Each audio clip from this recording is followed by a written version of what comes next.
different last name, Robert Peterson and Jamie, thank you all so much for your bravery, for your willingness to share your pain in order to bring more promise to others' lives. So please help me thank them again.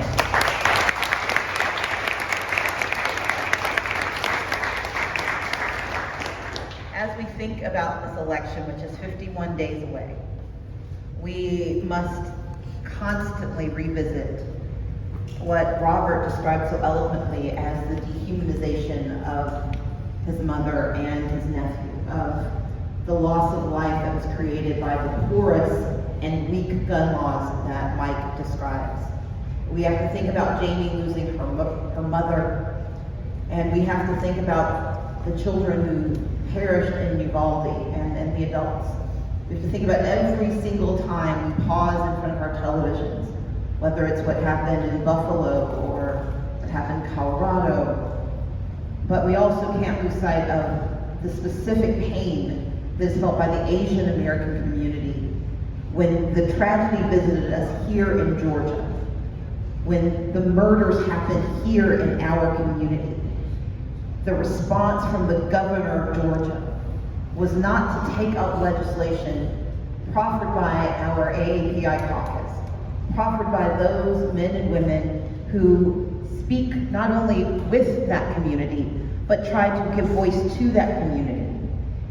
Their response was to not only ignore the request for aid, but to pass more draconian laws that made it easier for dangerous people to carry weapons, made it easier for gun violence to proliferate. And there are very few people in our state that understand both the threat and the pain more. The families do, but so do the young people who have to go to our schools, our high schools, our elementary schools, our middle schools, and our college campuses that 10 years ago were told that they were open season places when guns everywhere allowed weapons on our college campuses in 2015 and on our high school and elementary, on any of our public school campuses in 2014.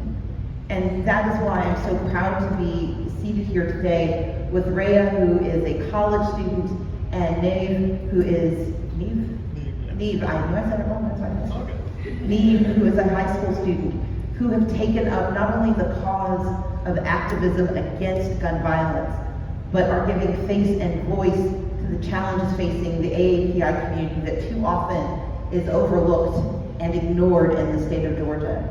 And so to begin this conversation, Neev, I'm going to turn to you first. You are a high school student, and you could be doing many, many different things.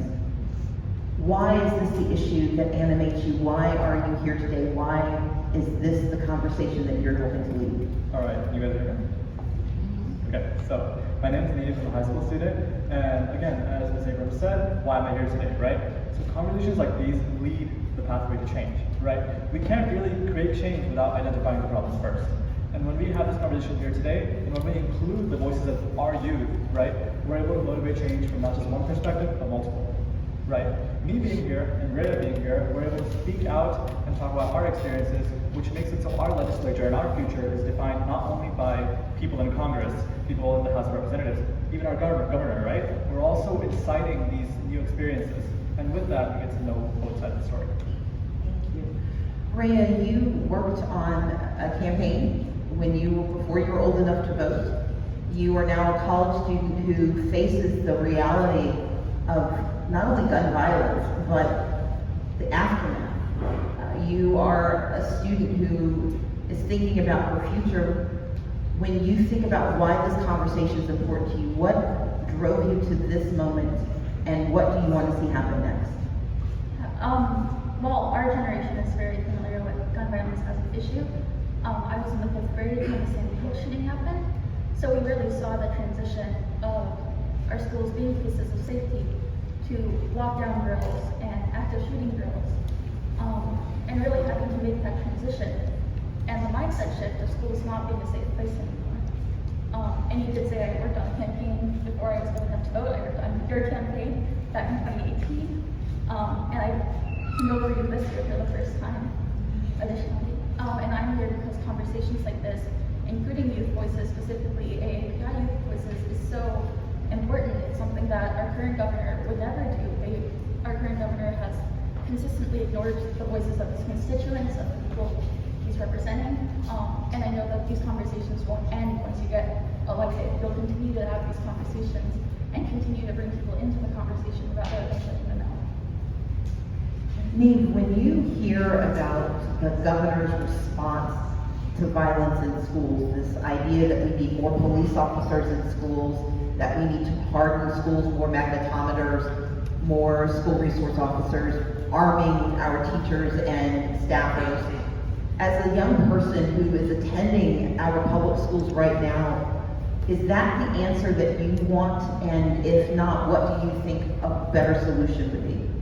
So I'm gonna be honest, no, right? So to put it straight, I think that we're being viewed as numbers, right? When we look at our public schools, when we look at our colleges, when we look at gun violence, everything is a statistic, right? We're looking at with a percentage of crime. We're looking at the number of fatalities, right? We're never really viewing these people as humans. We're always viewing them as another statistic to add to their costs, which they want to support. And I feel like putting metal detectors and all these extra measures in place that are far too, let's say, authoritarian, right?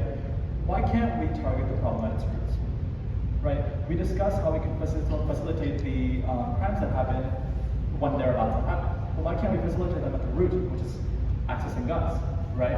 When we look at how easy it is to access guns, I think it was mentioned that 25% of people who own guns have not done a background check for it, right?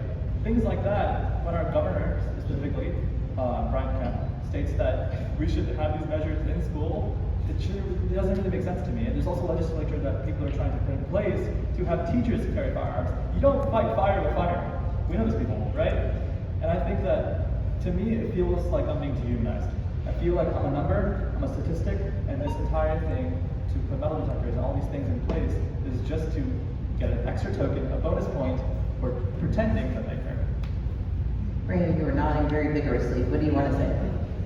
Yeah, if we're looking at measures such as arming teachers, students don't want that, teachers don't want that. The people who are saying those things aren't actually people who will be affected by that legislation. And things like putting metal detectors in schools, these are all very costly endeavors that won't actually solve the problem at the roots. As the senator mentioned earlier, a majority of firearm deaths in America are suicides, and those are primarily amongst students and young people.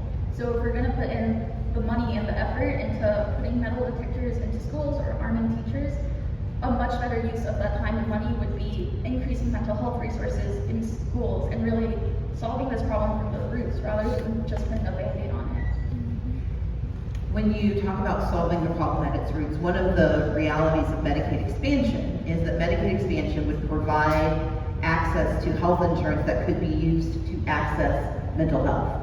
Most people think of Medicaid expansion as insurance for poor people. But one of the challenges we know exists in our public schools is that we don't have enough school counselors. In the state of Georgia, it's supposed to be 1 for every 250 kids. It is 1 for every 432.